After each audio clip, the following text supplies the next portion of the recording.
अस्सलाम वालेकुम दोस्तों, कहिड़ा हाल? उम्मीद आहे त ठीकु हूंदा। दोस्तों तव्हांखे ॿुधाईंदा हलूं त तकरार ड्रामो बंदि थी वियो आहे या तकरार ड्रामे में को ॿियो मसइलो थियो आहे। इन खां पहिरियां दोस्तनि खे गुज़ारिश कंदो हलां, अगरि असांजे चैनल ते नवां आहियो त असांजे चैनल खे सब्सक्राइब कंदा ऐं बेल आइकन खे क्लिक कंदा, जीअं हर ईंदड़ अपडेट तव्हां ताईं पहुचंदी रहे। ऐं दोस्तनि खे गुज़ारिश आहे त सब्सक्राइब करण सां तव्हांजो बैलेंस न किरंदो, सिर्फ़ु असांजी हौसला अफ़ज़ाई थींदी।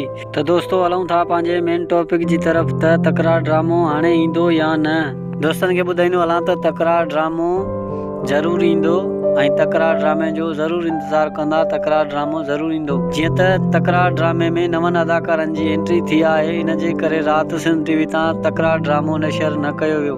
त दोस्तनि खे इहो ॿुधाईंदो हलां त तकरार ड्रामे में असांजा सिंध जा भलोड़ अदाकार अची चुका आहिनि। सभ खां भलोड़ ऐं सिंध जो लाजवाब ऐं बहितरीन अदाकार असद अली कुरैशी जी एंट्री बि थी चुकी आहे, जेको न नवाब खान जे पासे आहे न सिजावल खान जे पासे आहे। छो जो दोस्तों असद कुरैशी जी पंहिंजी अलॻि दुनिया आहे।